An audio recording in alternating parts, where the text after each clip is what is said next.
Okay, before we get started, I want to point out that Gary is correct, but your body does change when you're up here. I was also noticing how impressive it was that the lack of ringtones was really nice. It was like everyone's paying so much attention, and then I realized it wasn't quite it. Everyone's just emailing or twittering or whatever else, so no one's actually using the phone anymore, which is somewhat depressing. All right. 5 minutes is an amazingly challenging amount of time. I think there's probably 29 other people in the room that would agree with me about that. I saw one of two things that I could do with 5 minutes in front of 200 or so people that I consider to be highly intelligent. I could either take something super simple, make it seem complex, such as the spine of a tuna, right? You could focus on that for 5 minutes and really make you have some grand metaphor for life out of that.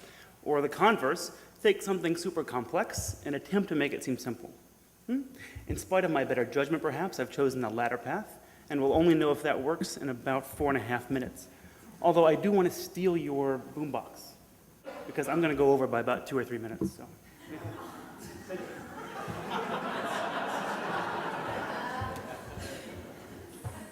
Put that right there. Okay.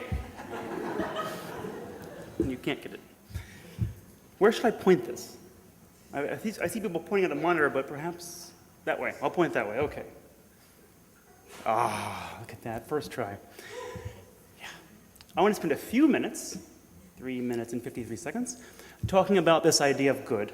But before I get started, I want to spend a few minutes, a few seconds rather, kind of grounding this idea of good. What I mean by good is very much the sort of lowercase g version of good as opposed to the uppercase g version of good, and really in the sort of the human-centered notion of what this word is about. So good was easy, less so now. We'll start by talking about the sort of mythical then, when it was a much simpler time, when everything was, easy, correct? Good more or less equaled one vector, and that one vector tended to be a personal need. So that is, something was good, or good for me, because it fulfilled a personal need, a simple personal need. That beer was good because it was better tasting. I also want to point out how creepy the guy in the background is. Like, there is a roofie in that drink, and all that she needs to do. That's fucked up. That car was good because it was faster, and red and sexy. And my favorite, Flashdance, that tab was good because it was ostensibly and better for me, supposedly better for me. Fast forward to now. We're in this wonderful era where good equals more than one vector. Yeah? So not only have we gone from, well, let me start here. We now define good not only as defining a single personal need, but now good is all about defining multiple personal needs. And I think more or less this is our fault in the room. Because and it's so funny, this slide was actually used earlier. Yeah. There are so many more choices out there. You used to be able to navigate, or any single choice that you had to make, there was maybe 4 to 5 options. Now, any single choice you have to make, multiply that by 3. There are 15 different options. And we in the room have done a very good job of sort of subdividing needs into sub-needs and sort of creating these amazing portfolios of needs that any one thing can fulfill and be good for someone.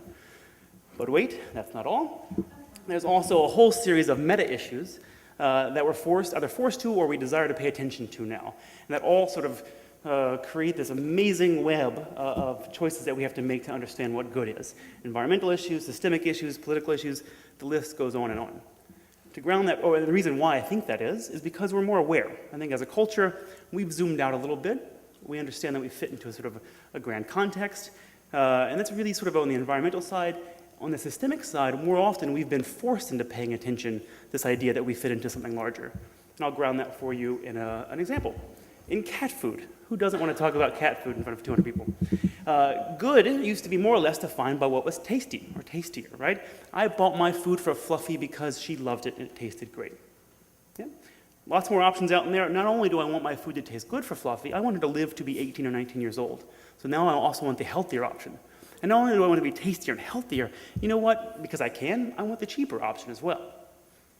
2007, some protein manufacturers in China decided to put melamine in the food supply chain. Now Fluffy's dying, right? I'm forced now to pay attention to some of the meta issues. This idea of I now have to care that the food is safely processed in the US of A. Also, perhaps maybe a decade ago, I started paying more attention to my own food values. And I think Fluffy needs, humanely treated meat as well. So now all of a sudden I'm caring about that for something what was as simple as buying cat food. And the list kind of goes on and on. The reality is that we don't do that well with complex choices, especially when they're sort of compounded in let's take a grocery store aisle, compounded in a grocery store aisle, right? I'm faced with, dozens of these on any given aisle, and, we don't do that well with it. The good news is, helping navigate that complexity has led to some pretty nice opportunities out there that some companies are fulfilling, but also, I think, a way to start to think about how we manage brands as well. Pretty obvious one. My red light's flashing. I'll just cover that up. Yeah. Retailers can curate. It's no longer about being having exhaustive choices inside the store. It's about putting the few things that whoever that retailer is thinks are valuable. And so if I believe in Trader Joe's definition of good, I can go in there and access all of those things, but they're just sort of cutting out all of the noise outside of that. Third parties do a wonderful and noble job of helping us navigate to good by endorsement. You see fair trade up there. B Corporation's an emerging one to help me understand at a glance that a company is socially good, organic, on a different scale, LEED certified. So all of those third-party endorsements do a wonderful job of navigating or simplifying the complexity. Communities do a nice job on a different level. I'm one single node on the network. I can't possibly know what's good about everything, but if I rely on a set of peers or even random strangers on Amazon, they can help me aggregate or understand what's good quicker. And then literally, or your services can filter. Literally, this thing in the background is called the Good Guide. I'm sure everyone here knows it. It literally is acting as a mediator between me and the things that I think I want, right? So they're literally scoring everything on a nutritional, in the case of food, nutritional profile, an environmental performance profile, and a societal impact profile, right? So again, that layer of mediation. And this is where I'll end. Brands can do a wonderful job of creating walled gardens. I throw Newman's Own in the background.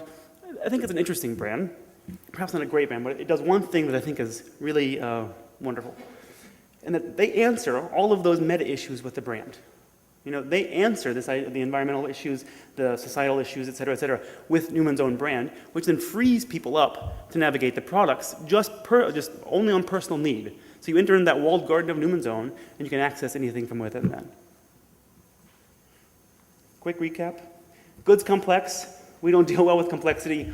Opportunities exist in helping us navigate the complexity, answer the big issues with brands, leave the person leads up to products. Thank you.